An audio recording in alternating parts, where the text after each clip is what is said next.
ईमानदारी का फल। प्रतापगढ़ नाम का एक राज्य था।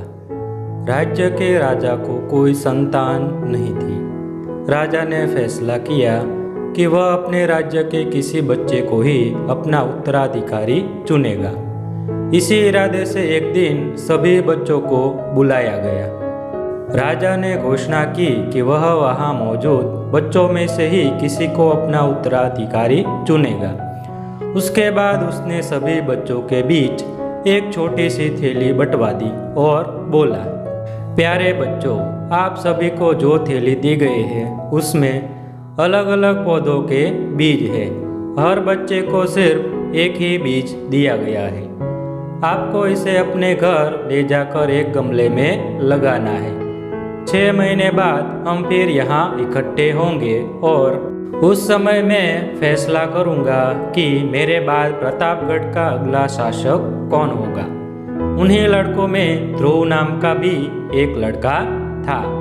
बाकी बच्चों की तरह वह भी बीज लेकर खुशी खुशी अपने घर वापस पहुंच गया। माँ की मदद से उसने एक गमला चुना और उसमें बीज बोकर अच्छे से उसकी देखभाल करता। दिन बीतने लगे, पर हफ्ते 2 हफ्ते बाद भी ध्रुव के गमले में पौधे का कोई नामो निशान नहीं था। वही अब आसपास के कुछ बच्चों के गमलों में उपज दिखने लगी थी। ध्रुव ने सोचा कि हो सकता है कि उसका बीज कुछ अलग हो और कुछ दिनों बाद उसमें से कुछ निकले। ऐसा सोचकर वह पूरी लगन से गमले की देखभाल करता रहा, पर 3 महीने बीत जाने पर भी उसका गमला खाली था। वही दूसरी ओर बाकी बच्चों के गमलों में अच्छे खासे पौधे उग गए थे। कुछ में तो फल फूल भी दिखाई देने लगे थे। ध्रुव का खाली गमला देख सभी उसका मजाक बनाते और उस पर हंसते। यहाँ तक कि कुछ बड़े बुजुर्ग भी उसे बेकार में मेहनत करने से मना करते। पर बावजूद इसके ध्रुव ने हार नहीं मानी और लगातार गमले की देखभाल करता रहा। देखते देखते 6 महीने भी बीत गए और राजा के सामने अपना गमला ले जाने का दिन आ गया। ध्रुव चिंतित था क्योंकि अभी भी उसके गमले में कुछ नहीं निकला था। वह मन ही मन सोचने लगा, अगर मैं ऐसे ही राजा के सामने चला गया तो सब लोग मुझ पर कितना हंसेंगे और कहीं राजा भी मुझसे नाराज हो गए और सजा दे दी तो किसी को यकीन नहीं होगा कि मैं बीज में रोज पानी डालता था। सब मुझे कितना आलसी समझेंगे। माँ ध्रुव की परेशानी समझ रही थी। उसने ध्रुव की आंखों में आंखें डालकर कहा, नतीजा जो कुछ भी हो, तुम्हें राजा को उसका दिया हुआ बीज लौटाना ही चाहिए। तय हुए दिन पर सभी बच्चे राजमहल के मैदान में इकट्ठा हो गए। वहाँ एक से एक बढ़कर पौधों का अंबार लगा था। रंग बेरंगी फूलों की खुशबू से पूरा महल सुगंधित हो गया था। ध्रुव का खाली गमला देख बाकी बच्चे उसका मजाक उड़ा रहे थे कि तभी राजा के आने की घोषणा हुई। सभी बच्चे शांति से अपनी जगह खड़े हो गए। सबके अंदर बस एक ही प्रश्न चल रहा था कि राजा कौन बनेगा। राजा बच्चों के बीच से होकर आगे बढ़ने लगे।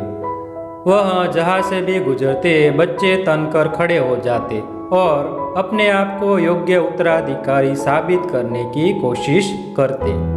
तमाम खूबसूरत पौधों को देखने के बाद राजा की नज़र ध्रुव पर पड़ी। क्या हुआ, तुम्हारा गमला खाली क्यों है? राजा ने पूछा। जी, मैं रोज इसमें पानी डालता था, धूप दिखाता था। 6 महीने तक मैंने इसकी पूरी देखभाल की, पर फिर भी इसमें से पौधा नहीं निकला। ध्रुव कुछ हिचकिचाहट के साथ बोला। राजा बाकी गमलों को देखने के लिए आगे बढ़ गए और सभी गमले देखने के बाद उसने बच्चों को संबोधित किया। आप लोगों ने खुद को साबित करने के लिए कड़ी से कड़ी मेहनत की। ज़्यादातर लोग किसी भी कीमत पर राजा बनना चाहते हैं, लेकिन एक लड़का है यहाँ खाली हाथ ही चला आया। ध्रुव, तुम यहाँ मेरे पास आओ। सबके सामने इस तरह बुलाया जाना ध्रुव को कुछ अजीब लगा। वह धीरे धीरे आगे बढ़ने लगा। जैसे ही राजा ने उसका गमला उठाकर बाकी बच्चों को दिखाया, सभी हंसने लगे। शांत हो जाइए, राजा ने ऊंची आवाज में कहा। 6 महीने पहले मैंने आपको बीज दिए थे और अपने अपने पौधों के साथ आने को कहा था।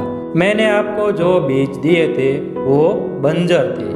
आप चाहे उसकी जितनी भी देखभाल करते, उसमें से कुछ नहीं निकलता। लेकिन अफसोस है कि आप सबके बीच में एक ध्रुव ही है जो खाली हाथ यहाँ उपस्थित हुआ है। आप सबको उससे सीखना चाहिए। पहले तो उसने ईमानदारी दिखाई कि और लोगों की तरह बीज में से कुछ ना निकले पर दूसरा बीज नहीं लगाया, और उसके बाद खाली गमले के साथ यहाँ आने का साहस दिखाया, ये जानते हुए भी कि लोग उस पर कितना हंसेंगे, उसे कितना अपमानित होना पड़ेगा। मैं घोषणा करता हूँ कि ध्रुव ही प्रतापगढ़ का अगला राजा होगा। यही उसकी ईमानदारी का फल है। हंसने वाले सभी लोग नजरें झुकाकर कोने में खड़े रह गए।